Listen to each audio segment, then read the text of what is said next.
Hey guys, Tim Melvin here coming to you, and I want to talk to you today about underground income. I know that we're getting into the period where the end of the first year of our adventure together is coming to a close, and it's time to that big decision: do I renew or don't I renew? Well, I am obviously hoping you'll renew, but here's the thing, guys. We told you certain things when we started on this adventure that I would do as part of your membership in Underground Income. We've delivered and then some. It is an income oriented investment product, always has been. We never promised you we'd shoot the lights out or make you rich by next Tuesday. I don't indulge in that sort of fancy. Underground income is based on literally decades of work and research investigating this little corner of the market that nobody follows, known as closed end funds. I've followed it since the 1990s with a great deal of success, and we found that there's this magic combination, for lack of a better phrase. If you can find an asset class where all of the indicators, market based and economy based, are telling us that this asset class is close to a turning point, right? It's been going down, it's getting, very underpriced, and it's probably time for it to start heading back up in the other direction.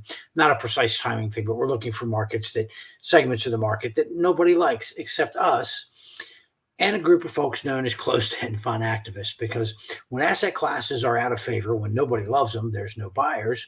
When there's no buyers in closed-end funds, the shares will trade at a steep discount from the net asset value.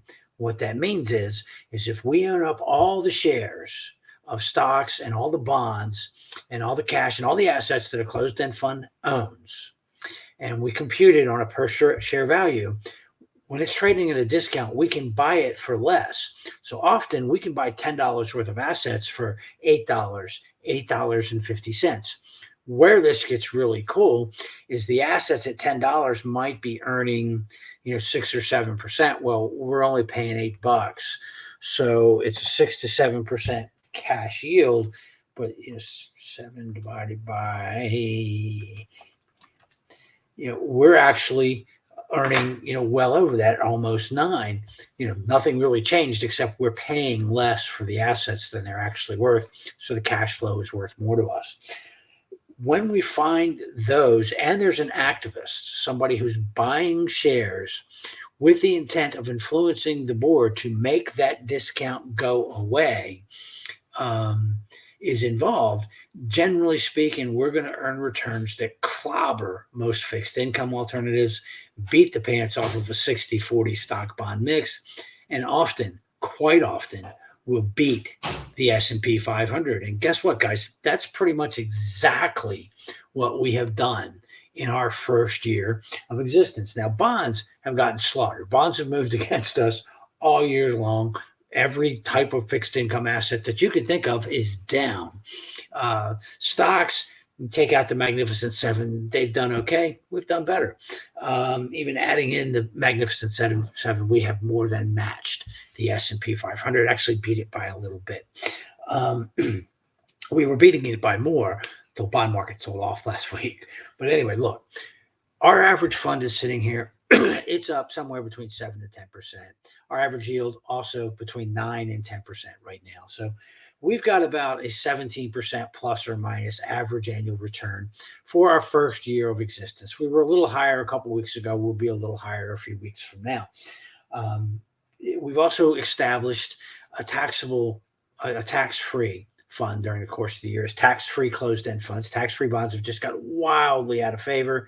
We were going to go into a recession. We were going to go into a depression. Rates are going higher. Fixed income moving against us. All of the states are just going to collapse, into the ocean. California, Illinois, of course, is its own disaster. New York has its own problems. But they've had problems and disasters before, and somehow the bills always get paid because, newsflash, they're taxing agencies, okay? They can pay their bills just by raising taxes. You and I can't do that luxury. I wish we had, but we don't. So we did add that, and those, if we look at those right now, they've only been in existence a few months. And the spreadsheets just went out this morning. It's Saturday, August 26th. So you guys should have that as sometime Monday. But so we've got tax-free bonds with a 4.6% average yield. That, guys, is a 7% taxable equivalent from bonds that the only thing safer than municipal bonds, generally speaking, and we have emphasized safety in the portfolio, are treasuries. Currently, treasuries are nowhere near seven. So munis are clearly the better buy on an after-tax basis right now. We've also included special funds for California and New York residents because there you get the triple taxation thing, and four and a half percent yield is worth 8-9% by the time you back out all those crazy state and local income taxes. So we've set up that for you guys since we started. So because I know there is an interest in income in general and tax-free incomes in particular, and here's a chance to do it. Right now, our average discount is 13%. That's improved a little bit. If we get more weakness in the economy or the bond market, that'll blow out to about a 15. Anytime you can buy these, high quality tax-free income at a 15% discount to the actual value of the bonds, that's a pretty good idea and has worked out really well historically for investors. So that's kind of where we are. The activist focus, it's working. We've been following activists into situations. So far, we've got one fund where this one we sold, and we earned a 45% gain on the only position we sold this year, plus a huge dividend collection while we owned it of almost 15%. I'm going to call it 10. So 55% total return on that investment. They forced the fund to triple the dividend from 5% to 15, attracted money into it, closed the net asset value. That fund actually went from a sizable double-digit discount. We sold it at a premium to the NAV, or actually we sold stocks and bonds for more than they actually traded for in the market. Anytime we can take a fund from a discount to a premium, we're going to make a ton of money. We've done it once so far this year. I see some couple of examples coming up where we're probably going to be able to do it again in the next year. We have another fund that is in the process of an activist motivated merger. It should bump our NAV up once the merger closed, and the dividend goes up a whopping 22% once this deal closes. We've got another one that is in a court battle. It's in a proxy fight that's going to go to a court battle. One of the largest activists in the country, in the world, actually, Saba Capital, is taking on BlackRock. I think he's going to win because he's on really solid ground. So we own the ESG fund that BlackRock has, which is really interesting since the governance issues are exactly what they're being taken to task for. We think we're going to win that one, and that discount will narrow substantially. We've got activists poised to take on some of the bigger holdings in our fund. We're pretty excited about that. All of our funds, with one notable exception, have a strong activist presence. The exception is SRH Total Return, and that's because the fund's 45% in Berkshire Hathaway. The founder of the fund owns lion's share of the stock. The current fund managers, he recently stepped down, also own a significant amount of stock. We didn't feel the need to have an activist. I'll own Berkshire Hathaway at a 20% discount to the market price all day and twice on Sundays, and you should be willing to as well. So now, we also spotted a special situation that is going to get a lot of activist attention, has attracted a lot of insider buying, where there was a spinoff of a privately traded, non-publicly traded private credit fund by a large credit firm, alternative credit firm. They spun it off in a staged listing to become a publicly traded closed-end fund. Well, all of the institutional shareholders who had no interest in owning a listed fund that's marked to market every single day sold. They sold in the first two stages of the three-stage listing. This thing got out, guys, to a 34% discount to net asset value. We bought it right around there. It's currently at a 21% discount to net asset value. You can still buy it. They've increased the dividend twice. It's paying over 13% at a 21% discount to net asset value. We think the activists are going to get involved. We're going to score a major win on that particular fund.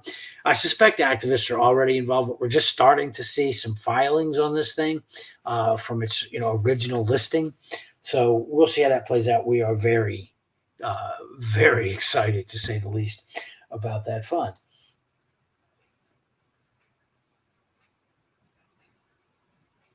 Now, when we look at how all of this works, guys. There's three things.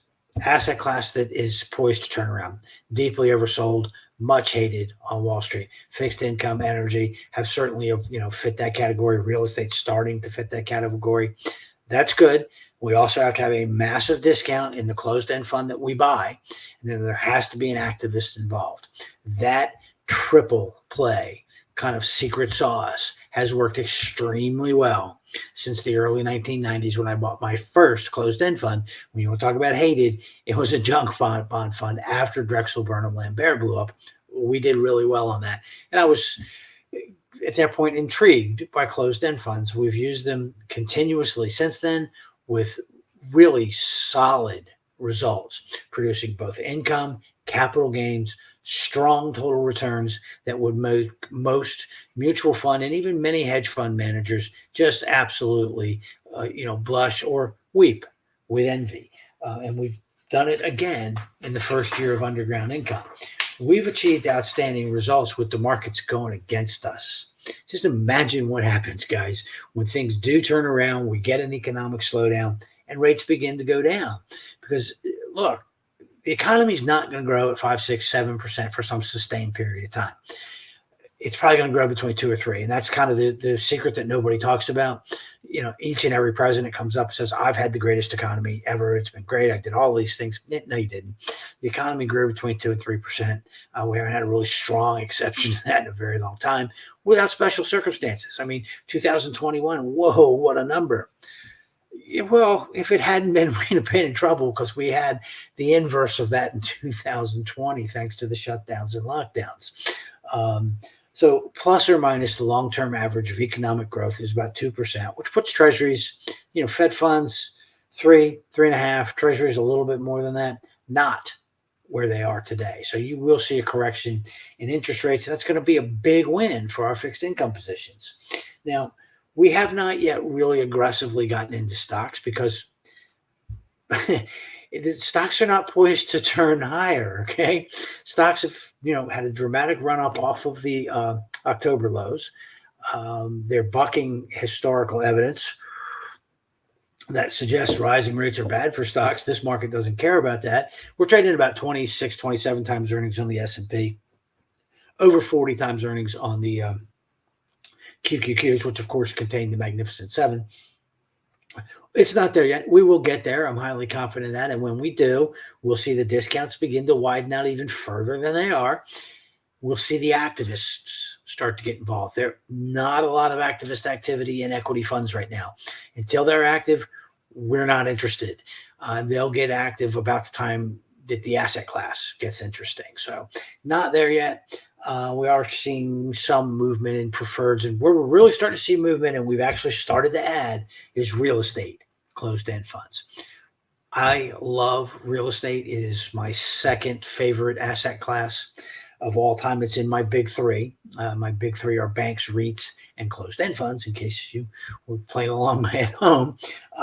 Being able to buy REITs within closed-end funds at a discount just is super exciting. So we've started buying. Last year, we added some commercial mortgage-backed securities. I know mortgage, commercial, real estate, everybody's going to default. It's all world's going to, no, it's not.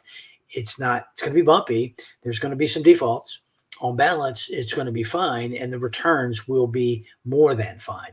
So then we just bought a real assets fund that it's a little bit more energy infrastructure because you can't own too much of that, and some real estate. So right now, when you buy Underground Income and you allocate among, I think, the 16, 17 funds that we have, okay, you own global government bonds, you own U.S. government bonds, you own treasury bills, you own high yield bonds, high grade high yield bonds. We don't own any sloppy bottom of the barrel junk.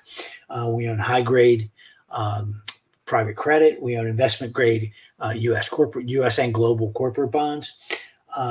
We own some single family mortgages. We own commercial real estate mortgages. We own bank subordinated debt, one of the highest quality institutional grade markets on the planet at about a 12% dividend yield. We own multifamily mortgages. We also own, if you drive around the country and you see something that's used to move oil and gas from point A to point B, you probably own it. We own hundreds of thousands of miles of oil and gas pipeline. We own gathering and processing centers. We own shipping and trucking terminals. We own ships and trucks. We own LNG facilities. Um, we own, if it has to do with moving oil and gas, we own it.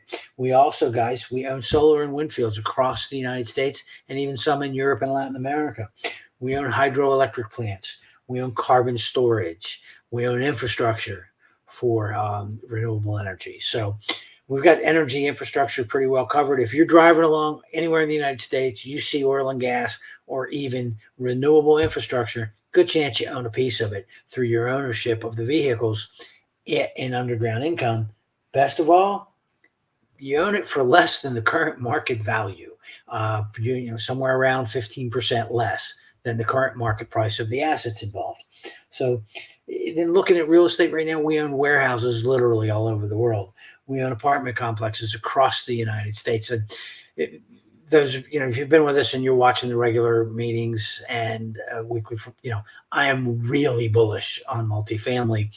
Not so much new construction, but existing properties, they're full, 95% rates.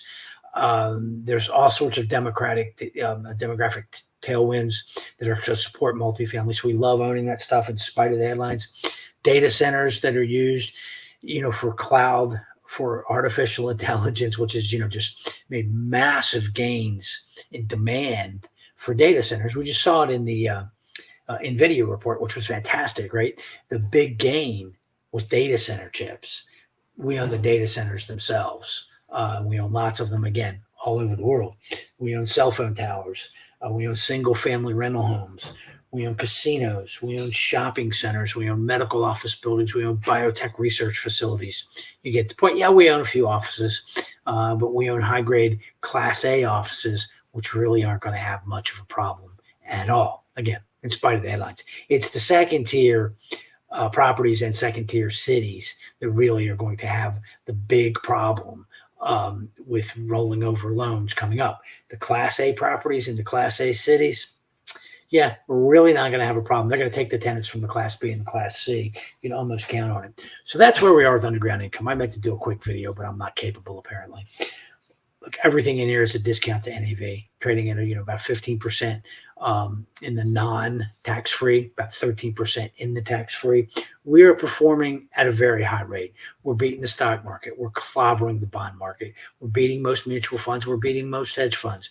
We're delivering a high flow of income to your mailbox each and every month. So we've done what you asked us to do and then some. You've asked us for website changes. We've delivered on those. We've added extra content. We send you out a spreadsheet with all the discount information every week. So we've been, kind of hands-on meeting your extra requests. We go to great length to answer any questions that you have any week. I've delivered.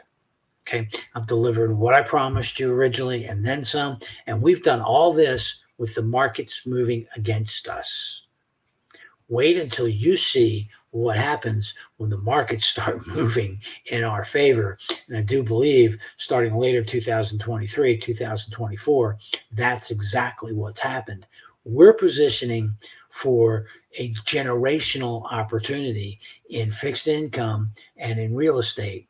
And I hope you stick around and be a part of this because we had a great year in our first year. But I promise you, you ain't seen nothing yet. So anyway, guys, I'm Tim Melvin. I do hope you continue along this journey with me, and I'll talk to you again real soon. Have a fantastic weekend and rest of the week. Thanks.